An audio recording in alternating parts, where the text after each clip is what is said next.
On the last night of November, cold winds from the Rhone swept through the warehouse yard of Moreau Logistics on the outskirts of Lyon, carrying the brackish smell of river water mixed with the metallic scent of damp, rusting containers. The clock on the small office building had just turned 7:14 p.m. The workers were all gone, and sparse high-pressure sodium lights cast their yellow glow across a rain-stained concrete expanse. Sebastian Moreau, gray overcoat down to his knees, a dark wool scarf around his neck, hurried toward the parking lot after a surprise inspection of the night shift. The 53-year-old man was quietly nicknamed Le Fantôme by the factory staff for his silent steps and inscrutable silver-gray eyes. Tonight, those eyes were more somber than usual. Yet another board meeting had circled back to staff cuts, something he'd loathed confronting ever since Claire left 7 years ago. Just as Sebastian's gloved hand touched the electronic lock on his Mercedes S580, he heard a strange sound, swish, swish, steady and dry. The unmistakable scrape of a broom on cement. He turned. At the edge of the last light pool from the high-pressure lamp stood a young girl. The hood of a black, knee-length hoodie cast a shadow over her pale, thin face. She had her head bowed, sweeping the ground with a rhythm so patient it seemed unreal, not the kind of overtime work you'd expect, and definitely not a staged plea for money. In the deserted warehouse yard, the girl carried out her monotonous task as if the world had only one meaning: the floor must be clean. Sebastian frowned. The side gate to this area had already been locked. No one was allowed to stay past 7 p.m. He cleared his throat, the manager in him kicking in. "This area's closed. What are you doing here at this hour?" The girl stopped sweeping and looked up. Her eyes, dark green and sharp but not desperate, met his. "Because Sophia is hungry." The reply, in French tinged with a German accent, was so clear and brief that even the winter wind seemed to pause. Sebastian froze for a second, thinking he'd misheard. Then he caught a faint whimper behind her. Near the warehouse wall, half submerged in shadow, was a rusted shopping cart. Inside it, a baby girl, no older than 6 or 7 months, was bundled in a frayed yellow towel. Tiny hands reached out from the fabric, fluttering in the frigid air. Everything in him, logic, experience, relentless fatigue, told Sebastian to walk away. He had a security team, lawyers, and a long list of reasons not to get involved. But the baby's eyes, deep brown, not crying, tightened something in his chest. The image mirrored the last morning with Louise, the daughter he never got to the hospital in time. He took half a step closer, lowering his voice. "Have you eaten anything since this afternoon?" The girl, he would later learn her name was Elena Fisher, did not reply. She simply bent down and resumed sweeping, her motions precise and metronomic. Sebastian stood still, car keys in hand. No pleading, no drama. Her calm should have reassured him. Instead, it cracked the ice wall he had built around himself over the past 7 years. He inhaled deeply, suppressing the memory of St. Joseph Hospital, the flatline of a heart monitor. Then turned toward his car, but didn't open it. Instead, he reached into his coat pocket, pulled out his phone, and searched Boulangerie Près de Moi. A bakery 5 minutes away was still lit. 15 minutes later, the Mercedes returned to the side gate. The engine purred softly. Sebastian held 2 paper bags, a warm ham and butter baguette still steaming with melted butter, and a 250 milliliters bottle of milk he had asked the bakery owner to heat. Elena looked up when the engine cut. Instinctively, she shifted to shield the cart, her gaze wary. Sebastian raised both bags with open hands, a gesture of surrender so no one could mistake his intent. "This is all," he said, voice thick with the Lyonnaise accent. "Just bread and warm milk. Sophia needs it. So do you." Elena didn't move forward, nor did she back away. 1 second. 2. The wind swept through the yard, flapping Sebastian's coat. At last, she set the broom down by the wall and walked over. She touched the milk bottle first, testing a drop on her wrist. Her gesture was smooth and careful. Sebastian noted it silently. A real mother. She brought the bottle to Sophia's lips, pressing it gently, and only after the baby latched and took her first sip did Elena look at him again. "No thank you." No name asked. Just a small nod, acknowledging his presence. Sebastian felt something lighten inside him, something he couldn't name. He set the paper bag with the baguette down at her feet, carefully avoiding the puddles, then stepped back. I'll let security know," he said quietly. "So they won't chase you out tonight." Elena didn't reply, but the tension in her shoulders eased. That was enough for him. He turned away, crossed the concrete yard, and got in his car. The Lion Knight twisted behind him in the rearview mirror, the Pont Gallieni bridge lights glinting on the black water. Sebastian drove back to his limestone residence in the 5th arrondissement. The staff had left, the vast house echoed only with the sound of his heels on oak floors. On the second floor, the hallway led to the nursery, a room long locked. He still had the key, though he hadn't opened it in years. Tonight, his steps halted before the white door with its gold-trimmed frame. Sebastian pulled the key from his ring and turned it. The hinges creaked softly. The room was dark, but as soon as the door cracked open, the scent of old baby powder and varnished wood drifted out. The oak cradle, the wallpaper with swallow patterns all coated in the dust of memory. He trembled slightly. He should have shut the door right away like he always did when passing by. Instead, Sebastian reached out and switched on the wall lamp shaped like a cloud. A soft, egg-like light bathed the room in unfamiliar warmth. He didn't step in. Just stood at the threshold, hand on the frame, listening to the wind against the window and to his own heartbeat pulsing in a strange rhythm to match a new crack forming in the ice within him. The light remained on when he closed the door. For the first time in 7 years, he didn't turn it off. That night, Sebastian slept poorly. From the darkness of his bedroom, staring out the window, he imagined the cold, deserted warehouse yard where a young girl cradled a baby drinking warm milk from his hand. That thought, not pity but a strange sense of duty, slipped into his dreams as the soft swish of a broom gliding over cement. At the end of the dream, Sebastian found himself returning to the yard. But this time, he wasn't alone. The next morning, no snow had fallen yet, but the cold was sharp enough to make Lion tremble.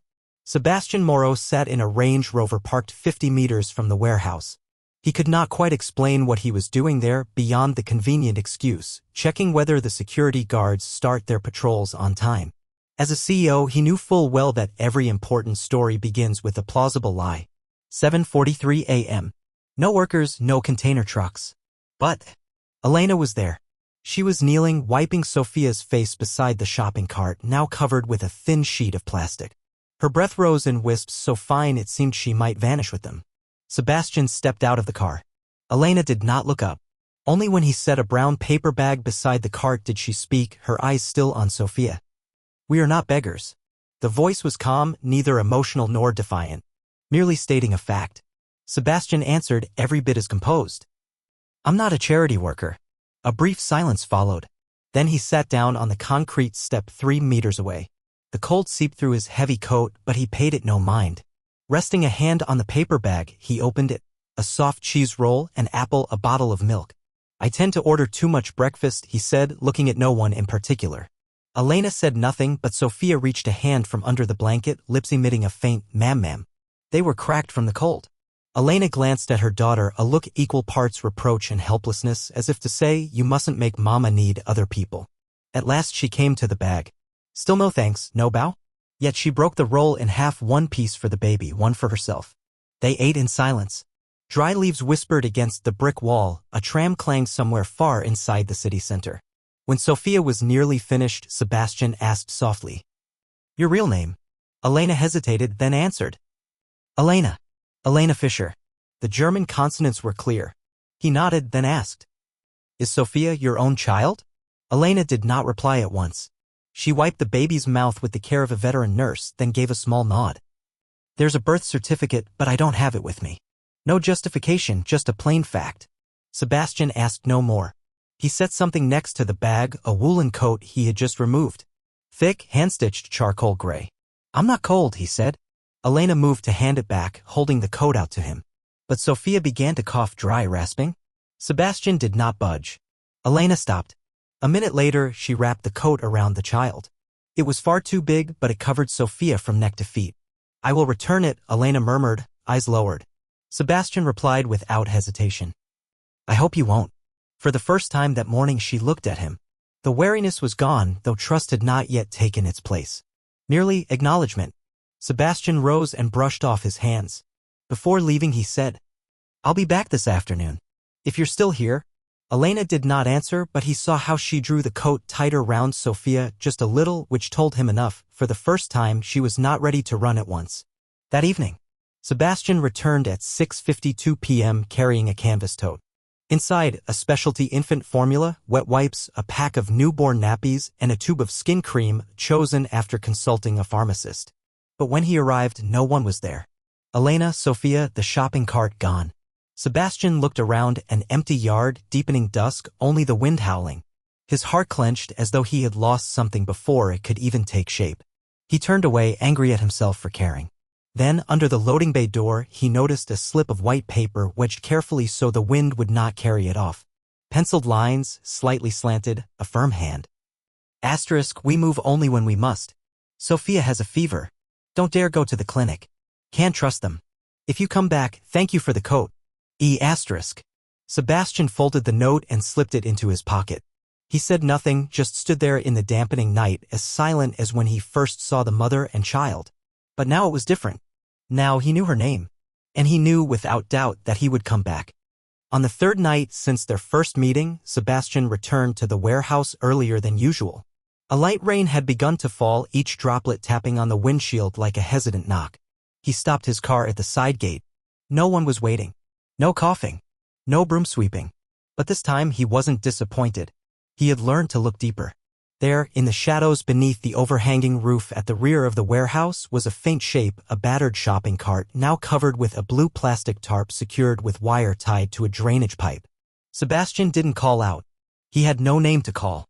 He walked forward, carrying a new bag, soft food, dry towels, and a small cream-colored fleece blanket he had spent over an hour choosing from among hundreds. As he neared, he stopped, unwilling to break the stillness. Beneath the tarp, Sophia was asleep, breathing with a faint wheeze. Elena sat close by, leaning against the brick wall, eyes closed but her body tense as a bowstring. I didn't mean to wake you, Sebastian said softly. Elena's eyes opened immediately. No fear. No surprise. Just a blink, light and practiced, like someone used to sleeping without ever fully sleeping. Sebastian set the bag beside the cart. He held out the blanket. This one's better than that old towel. Elena looked at the item. Her fingers touched it, then quickly pulled back. It's too white, she said. The baby might dirty it. Then wash it, Sebastian replied simply. That's what blankets are for. For the first time, Elena's lips shifted. Not quite a smile, but no longer guarded. She accepted the blanket and with great care laid it into the cart. Her gesture was full of quiet reverence, as though touching something she wasn't sure she'd be allowed to keep. A brief silence followed. Then Sebastian spoke. My name is Sebastian. Sebastian Moreau. Elena nodded. She adjusted Sophia's collar with obsessive precision. Then, as if pushing herself past some invisible barrier, she said, Elena. Elena Fisher. He didn't ask more. But she went on. I wasn't born in France. My mother was German. She died when I was 12. Since then, I've passed through more shelters than cities you've lived in. Her voice wasn't cold, just hollow. Like someone who had recited her past so often it no longer felt like her own. Sebastian listened. No questions. No judgment. Then, after a pause, he said, I lost my daughter before she ever got to know what a birthday candle was. For the first time, Elena looked him directly in the eye. Not with pity, but with recognition that across from her was someone who knew the same kind of unnamed loss. Sebastian continued. I'm not here to change your world. I just don't want to pretend I never saw you. Elena said nothing. But just as he turned to go, she spoke very softly. Her name is Sophia Elaine Fisher. Born in Metz. Then, almost involuntarily, she asked, If I disappear, will you remember? Sebastian stood still for a long moment before replying slowly. I already do. And he truly meant it. The next morning, in his office, amidst stacks of documents printed on heavy stock paper, the small note he had found the night before still lay neatly in his drawer. Sebastian took it out and placed it beside a blank sheet of card. He wrote 3 lines. SC Ses. Sa Chepchen Sua. Elena Fisher. Sophia Elaine Fisher. Metz, April 14th, approximate. There was no legal reason to keep that information. No obligation requiring him to remember it. But he wanted to. Not because Elena needed him to, but because he needed to. For the first time in years, a name didn't bring pain. It made him want to come back the next day. It rained over Lyon all afternoon. Not a storm, not wind-lashed downpour, just a quiet, persistent drizzle like the tired sigh of a weary city. The raindrops fell steadily, slowly clinging to the window panes of the third-floor office at Moreau Logistics, where Sebastian sat alone, watching the Rhone River churn beneath a sky dense with gray. He had checked his meeting schedule 3 times, opened and closed his email inbox without reading anything. Nothing urgent enough to keep him here any longer. At 4:32 p.m. he put on his heavy coat, took his car keys, and walked straight to the ground floor without saying a word. He told himself this was just a facility inspection to ensure the roof wouldn't leak if the rain worsened. But he knew, beneath all professional reasoning, there was something else drawing him. Quiet, slow, persistent like the rain itself. The Range Rover came to a silent stop at the warehouse's side gate. Its headlights cast a pale glow on part of the overhang where Sebastian saw Elena curled into herself under a soaked coat, clutching Sophia, now wrapped in the once white blanket that was already damp. Her expression revealed no clear emotion, but her whole body was taut like a tightened string. Her gaze wasn't fearful, just guarded. She looked at him with the composure of someone who had seen too many acts of kindness end in cost. "I knew the rain would come," she said as he stepped out of the car. "We found shelter, but the roof leaked. There was nowhere else." Sebastian didn't speak for a moment. He opened the front passenger door, his motion firm but unrushed. "Get in," he said simply. Elena remained where she was, staring at him for a long while. Her eyes held no suspicion nor trust, just the quiet calculation of someone measuring the weight of a choice she knew couldn't easily be undone. Sophia wheezed softly against her shoulder, letting out a small, tired cough.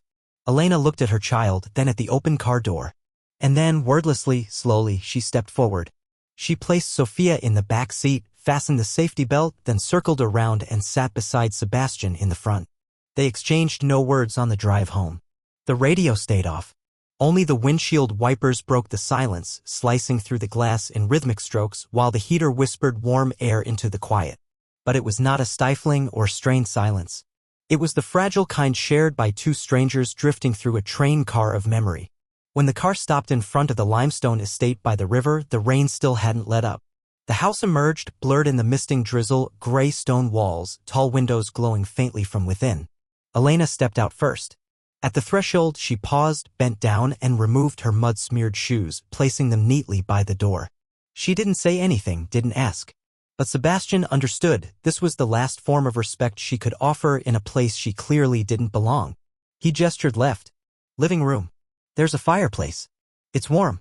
She nodded slightly, then followed him down a corridor paved with old tiles, past half-closed wooden doors. The house was still, like an abandoned chapel, warm but solitary. Sebastian brought her to a small room near the kitchen, once used by household staff. No bed, just a long bench wide enough to lie down on, a thin felt rug, and a small window facing the garden. He set down a bag, a coarse knit outfit, a dry towel, a tube of mild baby lotion, and a pack of newborn diapers. "Leftovers from before," he said, voice even as if reading a shopping list. "If they don't work, I'll get something else tomorrow." Elena didn't touch a thing. She stood there in silence, arms wrapped around her child, eyes scanning the room like a small animal inspecting a new burrow. When Sebastian turned to leave, she spoke, almost a whisper. "Just one night." He stopped, didn't turn back. "One night," he repeated. "No one's asking you to stay. And no one wants you to leave." Then he stepped out and closed the door behind him softly like a breath. Not locked. For a long while afterward, there was no sound. Sebastian sat alone in the living room next to a cup of cooling tea and an open book he didn't turn a page of. He didn't hear Sophia cry. He didn't see Elena leave the room. And that somehow reassured him more than any thank you ever could. When the clock passed 8 p.m., the soft creak of the guest room's hinges reached his ears. Elena emerged. Her hair was still damp, and she wore a simple crewneck sweater that fit her just right, with socks on her feet. In her arms, Sophia slept peacefully in the now-dry blanket, her face resting against her mother's shoulder. Elena didn't come all the way into the room. She stood at the doorway, her back lightly touching the wooden frame. "She's asleep," she said, eyes averted. "If the house has tea, white, I'll take a cup." Sebastian rose. He didn't say, "Of course," or "Come in." He simply turned and walked toward the kitchen, his footsteps brushing lightly against the oak floorboards. What he felt then wasn't victory. It wasn't pity. It was the quiet knowing of someone who had opened a door and watched the other person not run. As he poured hot water into a white porcelain cup, Sebastian suddenly realized. This was no longer the home of a man who lived alone, even if it was just for one night. On Friday morning, the house no longer felt like it belonged to Sebastian alone. Not because Elena moved through the living room freely, nor because Sophia's voice echoed down the hallway, but because, for the first time in 12 years, Sebastian came down to the kitchen earlier than his alarm with a clear purpose in mind, to make breakfast. He wasn't good at it. His diet had long consisted of pre-made coffee, cold sandwiches, or restaurant deliveries. Claire had been the one who loved to cook. He used to do the dishes. After her death, the kitchen had mostly gone silent. Today, he pulled out a non-stick pan, cracked 2 eggs, beat them with a fork, and poured them into a pan that was far too hot. The scent of burning butter filled the air. He cursed under his breath but still managed to scrape the eggs onto a plate. Then he toasted 2 slices of bread. One burned on the edge, the other not quite golden enough. He set the plate on the table. No presentation. Just a slightly dry scrambled egg, 2 uneven slices of toast, a warm cup of milk for Sophia, tea for Elena, and coffee for himself. A few minutes later, Elena walked out of the guest room holding her daughter. She wore the same clothes as before, cleaner now, and her hair was tied neatly up. No makeup, but alert as if sleep had never touched her. She paused at the doorway, eyes on the breakfast table. Sebastian almost explained himself that he wasn't used to kitchens, but she simply approached, no comment, no smirk. She pulled out a chair and set Sophia into the booster seat he had picked up the night before at the baby store. She still can't eat egg yolk, Elena said, softly as a breeze. Sebastian nodded. He poured the milk into a bottle and handed it to her. She tested a few drops on her wrist before feeding the baby. Sophia drank eagerly without fuss. A small victory. Elena sat and began to eat. Small bites, precise. No praise, no complaint. Just eating. And that simple act made something in Sebastian's chest ease.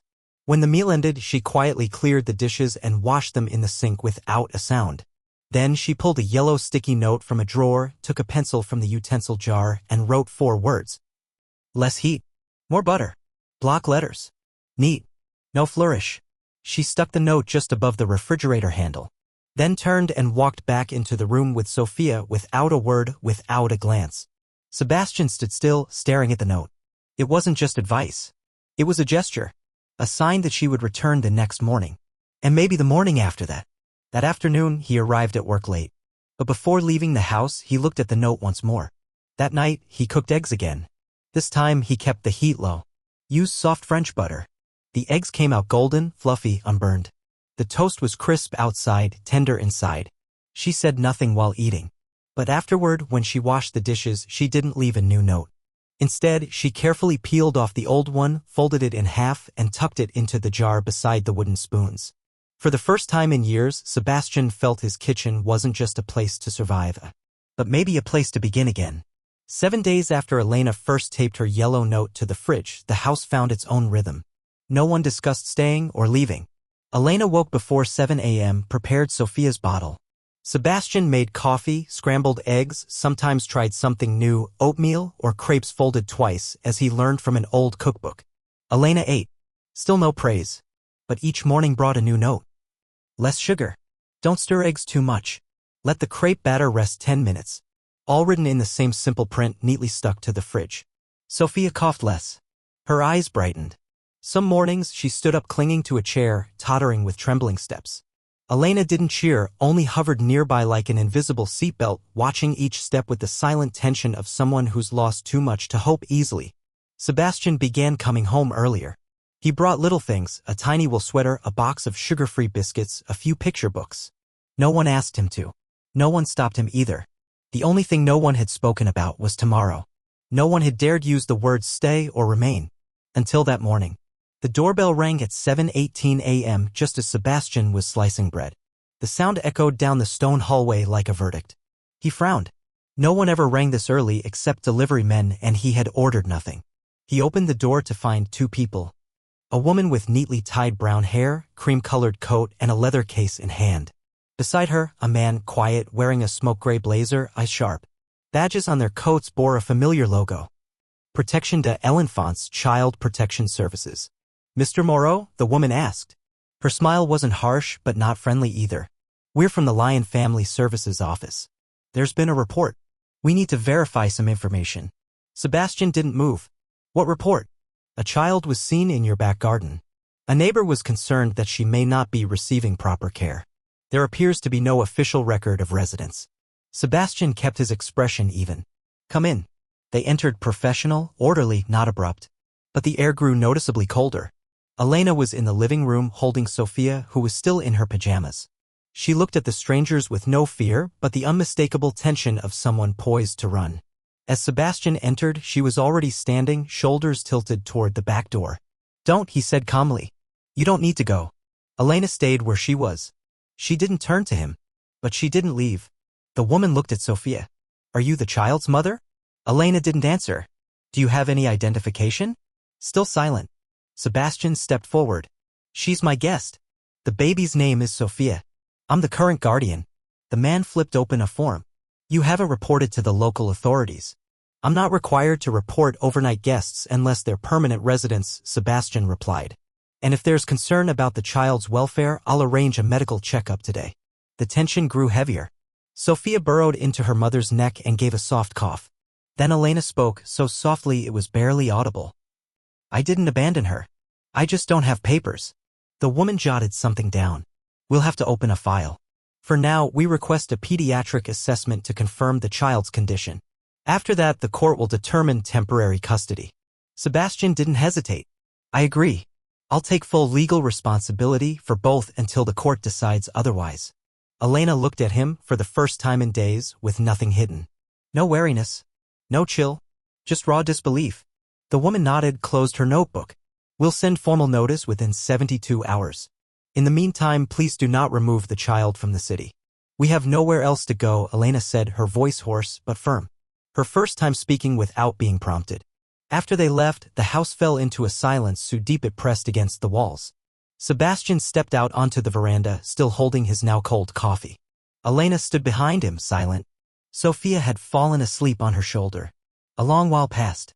Then Elena said, You didn't have to do that. Sebastian answered without turning. I know, but I wanted to. Not to prove anything. Not out of duty. But because for the first time he felt utterly certain about a choice he had always avoided. To stop. And stay. 3 hours after the child protection officers left, the house fell into a quiet of a different kind. Sophia slept. Elena sat in the living room, eyes fixed on the window without really seeing outside. Her hands were gently clasped, as if ready to spring up at any moment. She didn't ask Sebastian about legal matters. She didn't say thank you. She was afraid that if she spoke, everything would fall apart. Sebastian understood. He didn't push. But his heart wasn't at ease. That afternoon, he didn't go to the office despite the meetings scheduled since morning. Instead, he returned to the storage room in the attic, the place where, days ago, he had found the photo of Claire holding baby Elena at 2 weeks old.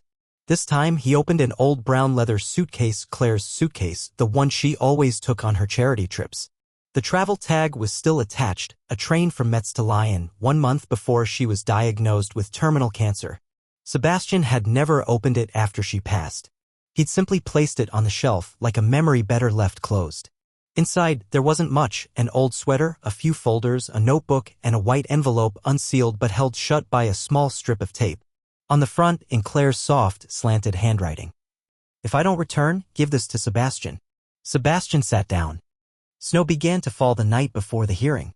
Not much, just a thin veil over the flagstone path and the leaf-bare trees along the river. Yet it hushed Lyon in a white stillness, as though the city held its breath, waiting for something that mattered. Sebastian woke early. He put on a charcoal suit and a deep blue tie Claire had once given him.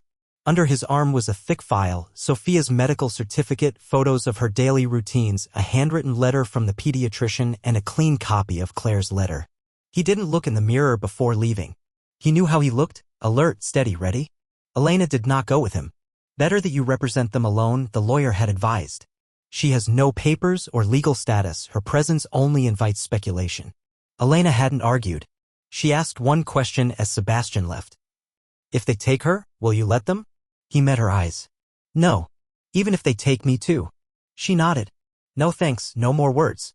But as he reached the door, she pressed a yellow note to the inside of his coat. In soft pencil it read, No one loves Sophia more than I do. If there's a second, it's you. He left it there. The family court of Lyon. A modest chamber paneled in old wood, no jury, only the judge, the clerk, 2 child services officers, Sebastian's attorney, and someone no one expected. Gregor Fisher, claiming to be Elena's paternal cousin, had appeared 2 days earlier with documents proving blood ties. Silver-haired, paunchy, in an expensive suit and a voice as smooth as a corporate lawyer. I've come out of responsibility, he declared. We were informed Elena is without legal guardianship and has a child. Naturally, the family must intervene. He spoke as if mediating a property dispute, not human lives. Sebastian's counsel countered. Sophia's medical records proved she was well cared for. Claire's letter revealed clear intent. Elena had never known Gregor, no memories, no contact, no support. But Gregor was prepared. We tried to adopt the child when she was 3, he claimed, yet circumstances were difficult then. Now I can guarantee security, education, and family honor. He lingered on honor as if Elena had stained it. Sebastian met his gaze. Honor won't feed a child. She needs love, not polish. The judge frowned, then asked Sebastian. You have no blood relation, no initial legal right. Why do you wish to keep the child? Sebastian didn't glance at his lawyer or the file. He looked straight at the judge, eyes that had learned how many faces beg to be believed. Because a child doesn't need a representative, he said. She needs someone there every morning. Someone who knows her bottle cools after 3 minutes when she'll choose blue over pink, who expects her cough at midnight and is ready to hold her. I wasn't born to be her father. I'm here because I choose to be. The judge gave a slow nod but didn't rule immediately. The court will decide within 7 days. Meanwhile, the child remains in her current placement. Sebastian exhaled. Gregor stalked out, annoyed. The legal relative ploy had lost momentum. Back home, Elena sat by the window with Sophia asleep in her arms. She looked up, he nodded and laid the folded yellow note on the table. I'm not giving it back, he said, just letting you know the court hasn't decided. But I have. Elena pressed the blanket tighter around Sophia. So have I, she whispered. I just haven't figured out how not to be afraid. He sat beside her close enough that she wouldn't face the fear alone. Outside, snow kept falling. Inside, the fire held its warmth a little longer each day. Monday, decision day. Sebastian didn't wait at home. He drove for hours, through the city center, along the river, across the stone bridge where Claire had posed one spring, past the old library where he once read to the daughter he lost. At 9:14 a.m. the phone rang. The court has ruled, his lawyer said, voice trembling with relief. Sebastian, you have full custody of Sophia. No conditions. Gregor withdrew his petition at the last minute. Sebastian pulled over. His hands shook on the steering wheel, not from worry, but because, at last, he no longer felt alone in holding on to what must be kept. When he returned, Elena was hanging laundry. A rare winter sun slanted across her tousled hair. He watched a moment before speaking. The court agreed. A small child's shirt slipped from its peg and fell. Elena didn't pick it up. I thought it would drag on. Gregor backed out. Why? Perhaps he realized, Sebastian said quietly, a house is only worth having someone who truly wants to stay. Elena was silent. Then she turned, this time not avoiding his eyes. And me, she asked. I still have no papers. Still not someone legal enough to stay, to be her mother. He met her gaze, not soothing, not sugar-coated. Then that's where we start. Start? Applications, residency forms. And if it takes another hearing, I'll be there. For me. For Sophia. She let out a tired, grateful laugh. And if I don't leave? If I stay? Do you have room for both of us? I've got more than room, he said. I've got a reason. A light breeze flipped the fallen shirt against her ankle. Elena picked it up, folded it. I could start washing your things too, if you like, she said, matter-of-fact and strangely calm. Sebastian said nothing, only handed her an envelope. Inside was Sophia's new birth certificate, surname Dawson. Her hands trembled. My name isn't on this. No. I haven't filed the final copy. That blank is waiting for your signature. She looked up. And if I don't sign? I'll still write you in, Sebastian smiled, one way or another. How? I'll tape a yellow note to the file that says she's here. And that's enough. She laughed again, this time with tears. Just enough to know they were real. That evening, Sophia took her first steps. Not in a park, not captured on video with applause, but in the living room amid rumpled blankets, Elena folding laundry, Sebastian measuring tea leaves. Sophia let go of the sofa edge, tottered 1, 2, and fell. Elena sprang up, scooping her daughter close, lips pressed tight in disbelief. Sebastian set the teacup down and dropped to his knees beside them. No big words were spoken, but Elena bent to Sophia's ear and whispered, You walked, little one, and you have somewhere to come back to. Sebastian heard it clearly. And he knew, for the first time in 12 years, that this house had, at last, become a home. A year after the adoption papers were signed, the house on Rue de Ormes had changed, not in ways one could see, but in ways one could feel. In the front yard now stood a stroller, and a small red bicycle leaned against the wall. The old wooden mailbox had been replaced with a lockable one. On its surface, hand-carved words read, La Famille Dawson, Elena, Sophia, and Sebastian. Inside, the scent of toasted bread and peach jam each morning was no longer unfamiliar. There was a corner where Elena kept a few ceramic cups she'd found at the flea market. The drawing once taped to the fridge was now framed, a picture of 3 people under an umbrella, still intact, now with a sun drawn above and a scribbled phrase. Chez moi, my home. Sophia could now say Mama and Bastien. Not Papa. Elena had once asked why. Sophia had shrugged and said, because Bastian is Bastian. He makes the best fried eggs and always sings the wrong lyrics to my bedtime song. Sebastian never corrected her. To him, being called by name was a privilege. No title was needed to affirm the love he felt for Sophia or the quiet way he listened to Elena as if she were the first breeze to pass through a house closed off for a lifetime. Elena now had legal residency. It hadn't come easily. Dozens of appointments, endless forms, a few tears. But her name was now on Sophia's updated birth certificate added through an official amendment listed under adoptive parents. The civil officer had looked at her that day and asked, "And what is your relationship to the child?" Elena didn't look at him. She looked at Sophia and replied, "I'm the one who didn't leave." One early autumn day, Sebastian came home later than usual. The sky had darkened, the hallway lights just clicked on. Elena was putting Sophia to sleep. He stopped at the doorway silent. Sophia was softly singing, half song, half sigh, while Elena gently untangled her hair. Her movements were slow, careful. Each strand of hair seemed like a strand of time she was untying within herself. After Sophia fell asleep, Elena stepped out to the balcony. Sebastian handed her a small box. She looked at him but didn't open it right away. "I don't know what the occasion is," she said. "There doesn't need to be one," he answered. "It's just the right time." She opened it. Inside was a delicate necklace with a small letter E. Not gold, no diamonds. Just quiet. "Elena," he said, "you're not a guest anymore. You're the reason this place has meaning." She didn't answer, but she put the necklace on. No mirror. No hesitation. "What do you plan to call me now?" she asked quietly, as if speaking to the wind. "Companion," he replied. "But if you want to be anything else, that's fine too. Just know, if you knock, I'll open the door." She was silent for a moment, then whispered, "I won't knock." "Why not?" "Because I have a key." Sebastian laughed. The kind of laugh that, for the first time, carried no shadow. A week later, the three of them went to the sea. Not a fancy trip. Just a small beach near Marseille, where the sun was soft and the breeze not too strong. Sophia dug in the sand with both hands, shouting, "Mama, look!" Elena didn't turn right away. She was leaning against Sebastian's shoulder. The two of them shared a quiet moment. "Do you think Claire knows?" she asked. Sebastian looked out to sea. The wind carried salt and something softer. "I think she always knew. We just weren't ready to understand it until now." Elena smiled. She pulled a small envelope from her pocket and handed it to him. "I wrote this a long time ago, but only now can I give it to you." Sebastian opened it. Inside was a hand-drawn card, shaky but clear. 3 people. 1 roof. Beneath it, in her handwriting, "Merci d'avoir attendu. Maintenant, je suis là. Thank you for waiting. Now I'm here."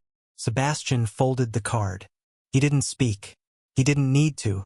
Sophia ran over and pushed a seashell into his hand. "For you, Papa," she said. For the first time, not Bastian.